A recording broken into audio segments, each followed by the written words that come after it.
Every 11 seconds, there's a new ransomware attack.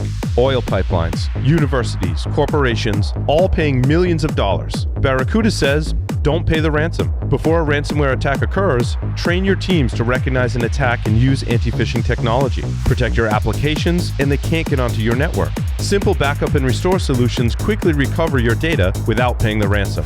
Build your ransomware protection plan now by visiting securityweekly.com/Barracuda. That's securityweekly.com/Barracuda. Welcome back, everyone, to Paul's Security Weekly. If you have a guest suggestion or topic suggestion you'd like us to cover on one of the shows, submit your suggestions for guests by visiting securityweekly.com/guest and complete the form. We review those suggestions on a regular basis and reach out once they are reviewed. This segment is sponsored by NetSparker by Invicti Security. Please visit securityweekly.com/Invicti to learn more.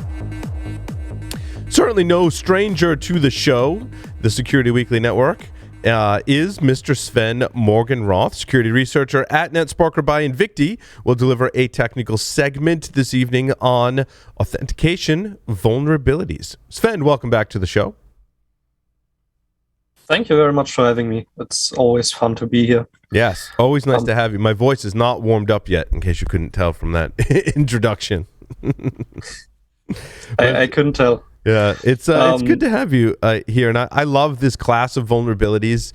You know, I did a lot of research on IoT devices back before we called them IoT devices. We called them embedded systems, and typically the web server, web application stack on those, even still today, is pretty atrocious in most of those style devices.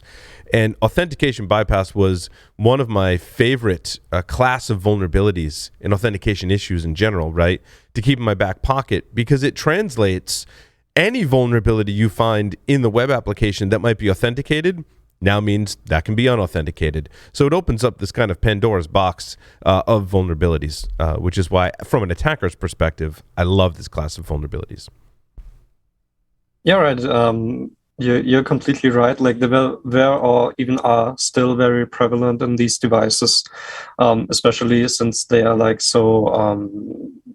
They use some very outdated libraries and so on, and therefore they are as you said, pretty atrocious if it comes to security in general. True.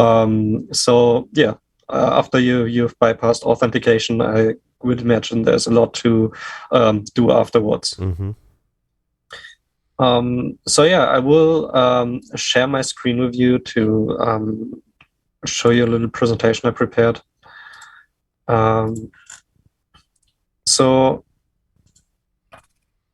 All right.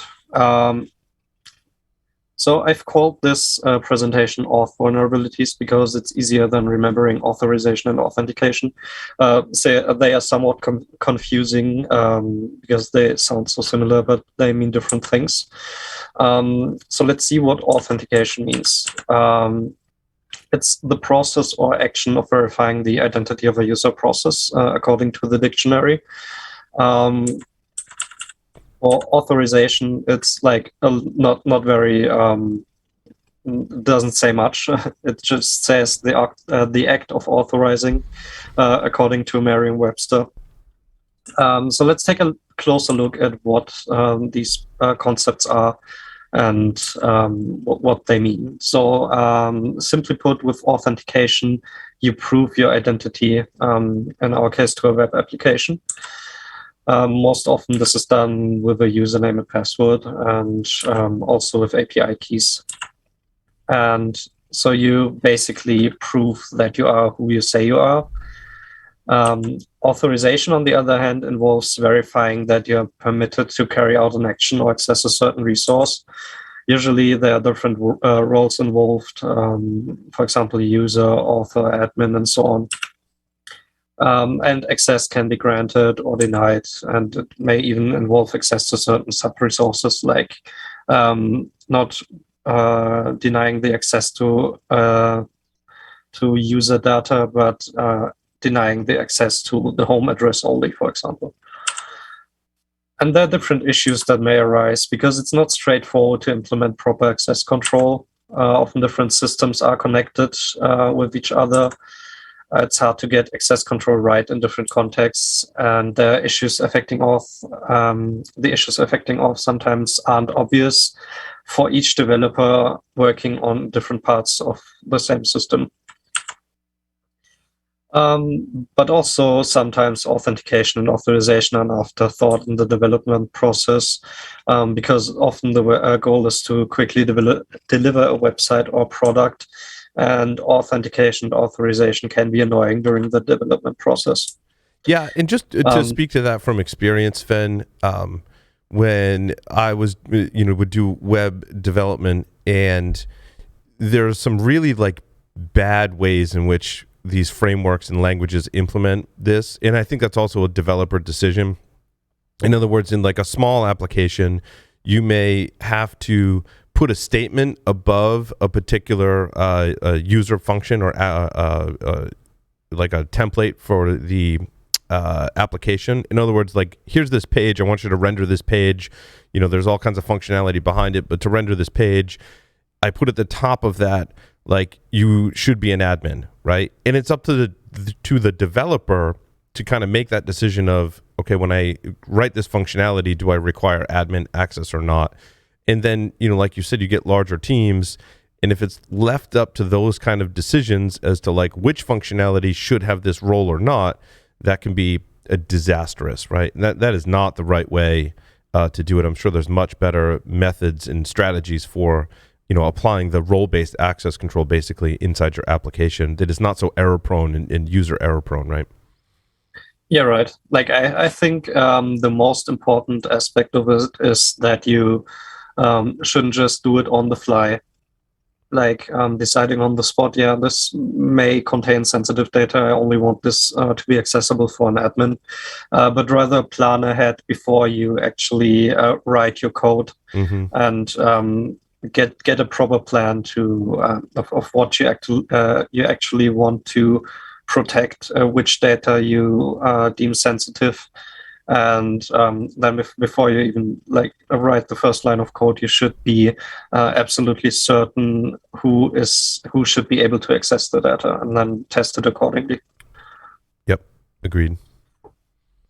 So I prepared a few examples of real-world authentication bypasses.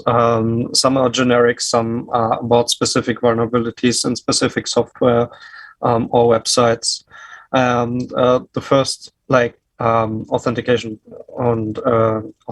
bypass example that came to my mind was a generic one, basically type juggling, because I've dealt with that in the past, and it's always a very easy issue to spot when you know what you're looking for, but it's also very hard to prevent if you are not careful enough and maybe forget to write an additional equal sign and so on. So what this is basically a technical vulnerability leading to authentication bypasses. And it's seen in loosely typed languages such as JavaScript and PHP. And it can be abused where type conversions happen during security critical comparisons in your auth code. One example would be to loosely compare a password from a database to password in user input, and based on that log the user in. In this example that you can see here if you're watching the show, I've used a JSON decoded, an input variable that was coming from a JSON decoded post body. And if we were to pass a JSON object that, for example, has the username admin and the password is just set to the Boolean true, the above check will pass, and then you will be logged in as an admin user. Yeah, I was thinking that if you pass an integer and it compares an integer to a string, can that also evaluate to true in some languages? Yeah, it can, especially in PHP. It's very confusing Yes. and very counterintuitive. You did a segment on that like years ago. It was awesome. Yeah, so you can go dig that up in the archives. I think if you search for type juggling, you'll find it. Yeah, right. It was like if you have a string that doesn't have any number in front of it, for example, the simple string hello, and compared to a number, it will automatically convert the string hello to 0 and then compare it. And if there was a number like 1, if it had a number in front like 1 hello, it would basically compare to the number 1 in that case. Just would completely ignore anything after the initial number. For this specific example, for the type juggling example that I just showed, it would also be better to just hash the passwords and use a proper comparison function, which is always recommended. All right, the second example is a little bit more specific. It's about vulnerability in Oracle WebLogic, which was also an auth bypass. And in 2020, researchers discovered an authentication bypass in WebLogic. It allowed an attacker to bypass authentication and access the admin panel. And the issue was in the way that WebLogic normalized links and checked whether authentication was necessary to access a certain resource. In that case, the whole path that you had to type in order to access the admin panel unauthenticated can be seen here. It's /console /images %2e %2f console.portal, which is the endpoint that the admin panel is in. Like it's in the console.portal endpoint. And this %2e is an URL encoded dot, and the %2f is an URL encoded /. So the console images directory that you can see in front of the payload is a static resource. It contains static resources like images. And the admin panel, as I said, is like on /console/console.portal.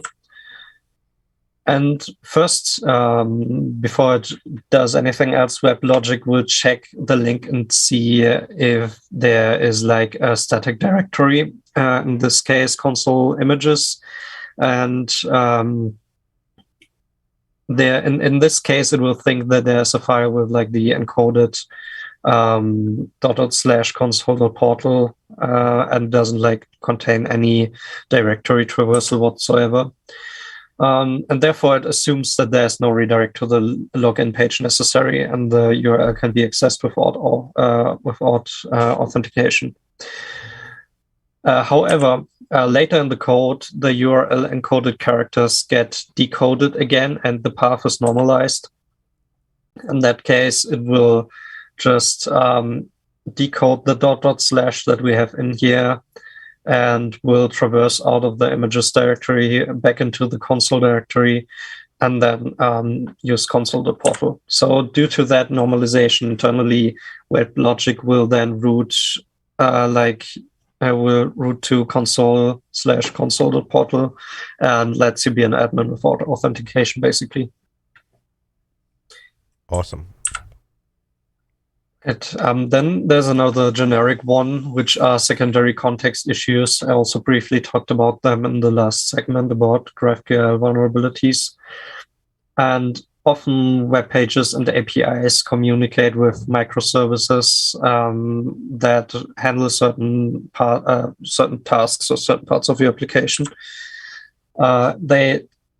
And for this example, let's assume that we have a front-end API and a simple microservice with a REST API in the backend. So usually there is authentication between the API and the microservice, or it is behind a firewall just so that not any random user can find the server and then issue requests. It must be only coming from the API front end and going to the backend microservice. And usually, you will take care that it is not exposed to the internet. However, more often than not, the user auth is handled only on the API server, and you kind of lose the user context when the API talks to the microservice.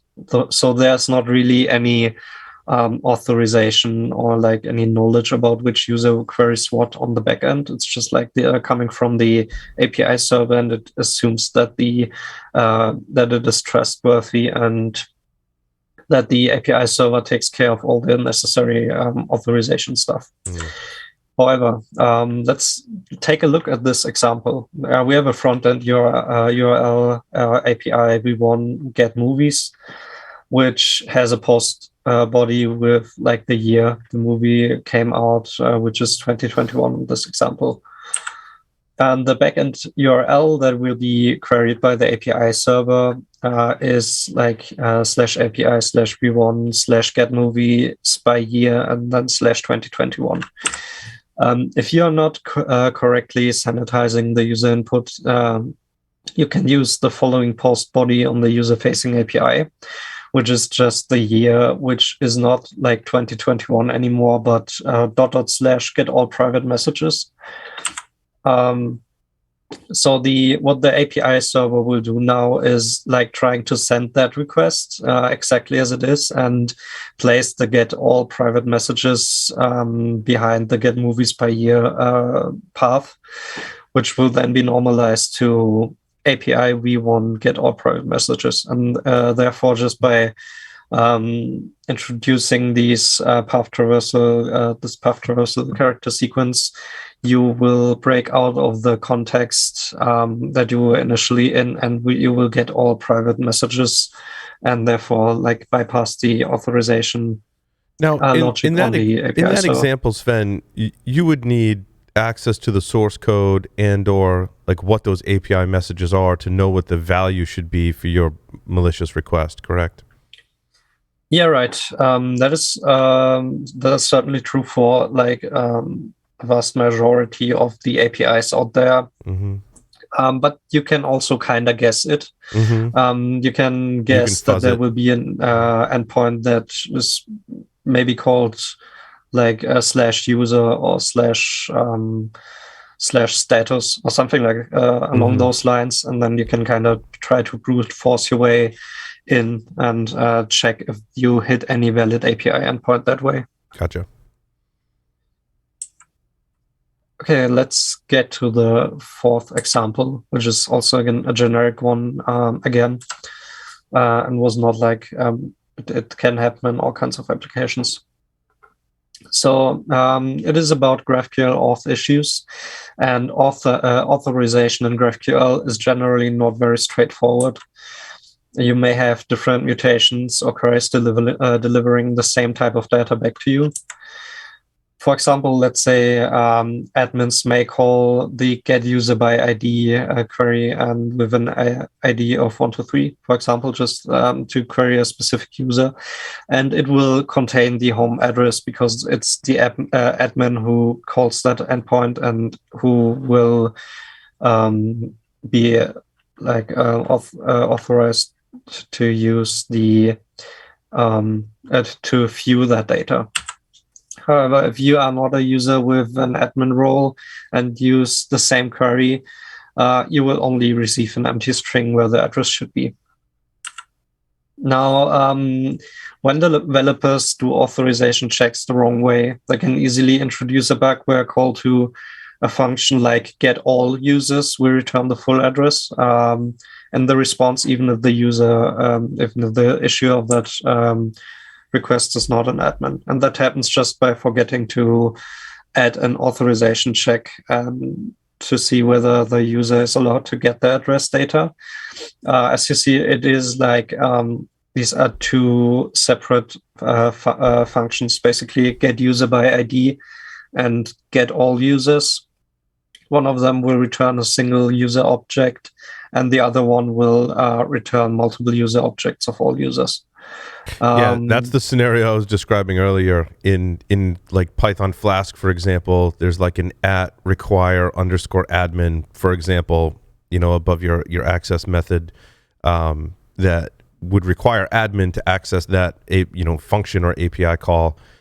If a developer forgets to put that in there, right, that means anyone can call that particular API call or function or method or whatever. Yeah, it's exactly like that. That is the way you've seen it, like in older applications, especially. If you're like checking any, for example, when I did like source code analysis of PHP code, I often found like a /admin folder full with PHP files, and on each file on top there was like if the user is not admin, then just return or just show an error message. Right. And that's actually not the way that is like ideal to handle authorization or authentication in general. It should not be like a law by default and then just deny everything if you put the right function call on top of your file.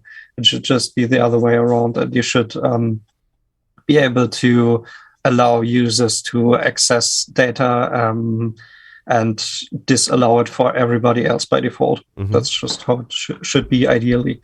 Even though, like as I said, in some frameworks, it's not really possible to do it without probably adding some other frameworks on top of it, or like writing your own solution and stuff.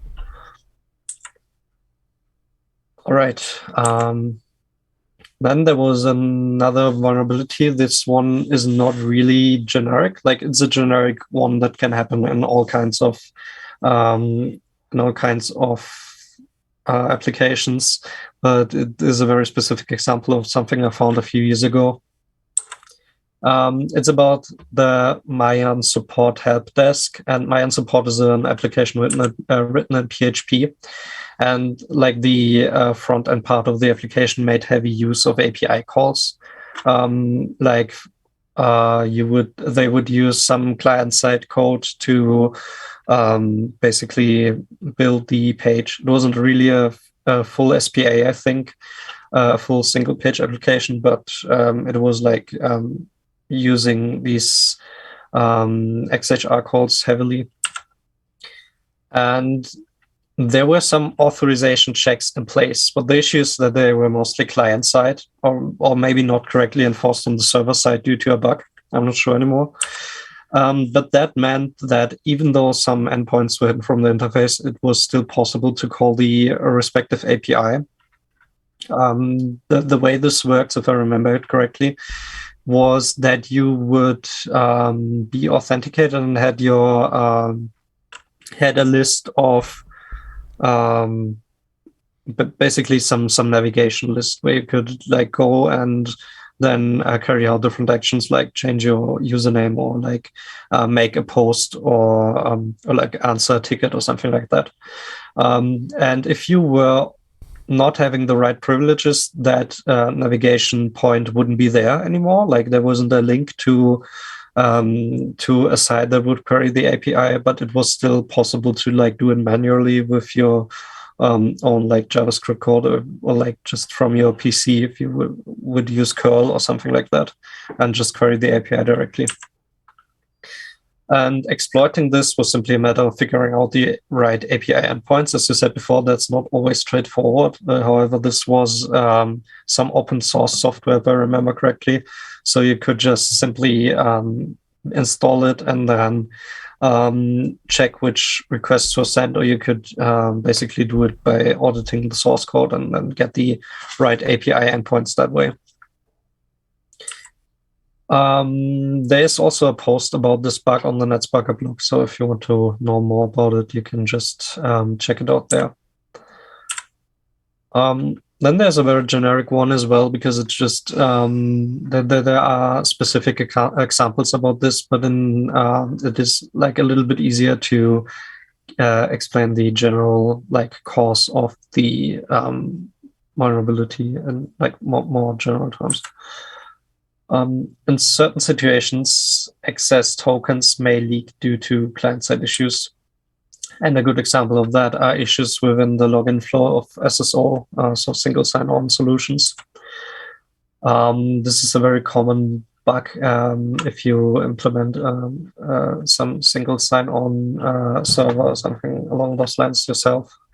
And if configured incorrectly, an attacker might be able to steal tokens necessarily to authenticate against an application. And often this works by sending a user login link with a malicious redirect URL. And the way this usually works is either it contains an attacker-controlled domain, if there's no check whatsoever about the domain that is in the redirect URL, or you somehow find an open redirect on a whitelisted site that can be redirected to, and that will just instruct the browser of the user to visit the attacker's website, and he can then read the access tokens in his access logs, either directly via the URL or through the referrer header. If that is permitted and not this one's interesting because it extends out to your infrastructure security as well, meaning if I've got some big domain, example.com, and I've got some subdomains off of that, and those subdomains are unpatched or misconfigured, Apache or Nginx servers that allow redirects, that can be used in this attack to basically steal the user's cookies, correct? Yeah, that's right. That's correct. There might be very generic redirects, as you said, from that are due to rewrite rules that were not written correctly, or through other means like through application level open redirect issues, something along those lines. And if you have an issue like that, then an attacker might steal your tokens that way. All right. Then back to a very specific one. There was an authentication bypass on auth.uber.com via subdomain takeover that was found by Sven. And as it is exactly like you said, like if you don't have full control over your infrastructure and don't maybe have some unpatched servers or subdomain takeover issues in them, then that can lead to auth bypasses as well. In this specific case, it's an issue that Uber fixed in their website, and it was reported in 2017. And the issue was that there was a subdomain takeover. So basically, one of the subdomains of Uber.com was pointing to CloudFront. And this subdomain was not really linked to CloudFront in any way by Uber. Maybe they had it there before but deleted it. And then Sven was able to claim the affected domain name there by himself. And the issue was that for the login flow, Uber briefly set a session token, which was scoped to all of Uber's subdomains, including the one that he controlled. And therefore, it was really easy for him to get the access token. And he could redirect the user to stolen subdomain. And therefore, the cookie would be sent to his website, and he was able to take over the account just by stealing the session token there. So speaking of token theft, there's also a very generic issue that sometimes happens. And due to coding errors, it's possible that password reset tokens leak through various means. There have been some issues reportedly with reset tokens being returned as a result of calling an API endpoint that is responsible for generating them. For example, if you just have an endpoint like API v1 generate reset token, and alice@example.com, the application might just return the token in the response. This might happen because maybe the API is also used internally by another service and needs to know the generated access, the generated reset token, and is querying the same endpoint that a normal user would use there. Or it may just be an issue of coding, of a coding error, and not really thinking about the fact that the token should be sensitive and not exposed to the user. And there's a last example about authentication bypasses, authorization bypasses, and that's a very generic one, which is a difference in passing paths. You may encounter an endpoint that returns a 4 or 3 forbidden HTTP error. For example, you may have configured your reverse proxy to disallow access to backup.zip. So maybe your application creates this, or maybe you have a cron job running that will make a backup of your entire website's code and then put it into that backup.zip file in the web root, but you don't want anyone to access it. Like, that's very extremely bad practice, but maybe that is something that developers might do. And sometimes access is just denied due to a proxy server configuration. So you say if someone tries to access the backup file in the root directory, just return a 4.3 error. Now, however, an attacker might be able to trick the proxy server just by changing the path, which is very similar to the WebLogic issue we talked about before. It will change the path to some encoded dot character with the backup.zip file. And this obviously does not match /backup.zip anymore, and therefore it might be blocked by the proxy server. Now, when issuing the request to the backend server, the /./backup.zip will be normalized again to just /backup.zip, and the content of the file is being shown. Now there are solutions to this problem as well, of course.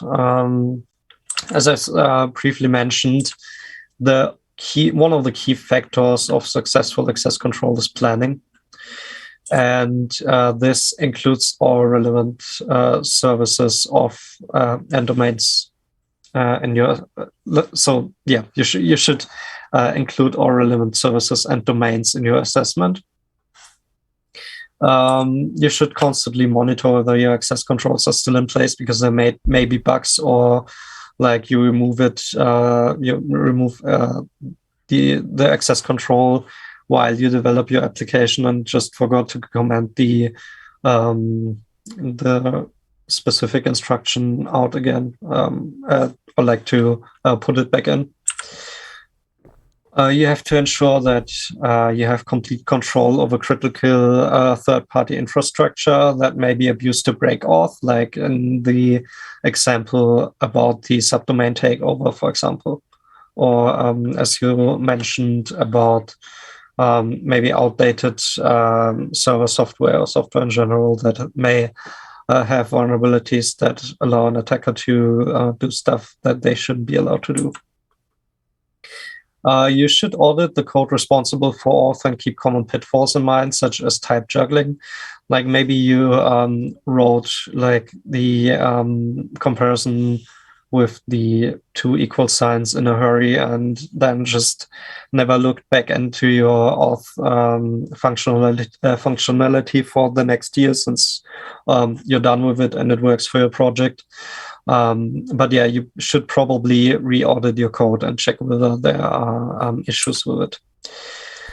And you should keep your access control logic as close to the application code as possible. Ideally, you don't use proxy servers for denying access to resources, but rather like make sure that the resource isn't there, or maybe if it is like an admin endpoint, you ensure that you have the proper authentication and authorization on your application and not somewhere on the proxy server. Yeah, I think, Sven, having really well-written unit tests for many of these scenarios, and likely many of those tests will be specific to your application. However, I think there's a generic, kind of set of credentials that you could test for in like scenarios. In other words, try a username with a blank password, right? Try a username with just a number as the password.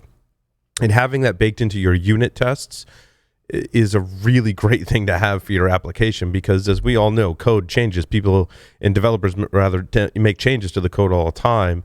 And if they accidentally, back out of control or make a mistake, you want your unit tests to be testing for that really kind of rich and robust set of authentication and authentication bypass and authorization kind of issues. I think that kind of goes understated when we talk about this topic, right? Yeah, exactly. Like in the past, there have been multiple like issues where you were able to just log in without any password, and nobody really bothered to check it before it happened. Right. It happened to me. That happened to me. I made a code change, made a mistake, and I was like, "Oh, I forgot to put that back. Oops." Yeah. I mean, it can happen to anyone, even if you're well aware of like what you should look for. Like sometimes you just write your code and maybe you're not fully focused on the task, and maybe forget to put it back in, or you don't, or you have like an if statement with many like conditions in it, and then sometimes that leads to a condition where just your username is enough to log you in without supplying any password. That's also happened very often in the past for many applications. Yeah, the users typically won't find these issues, right? Because it's granting access, not taking it away. So the user's like, oh, everything works great, right? So you won't find these typically in a human QA process unless they have a really good script to test for the exceptions. But when you roll out to production, your users aren't going to find I put a username in and blank password and I still was able to log in. They're going to enter their password and they're like, oh, I'm logged in. Like, cool, right? So I think it's important to have this baked into your unit testing. Exactly. Yeah, I fully agree on that. All right. That was my presentation. Do you have any more questions? No, it was great. Sven, as always, it's wonderful having you on the show. I want to remind people to visit securityweekly.com/Invicti to learn more. That will conclude our show for this evening. Thanks, everyone, for listening and watching. Over and out.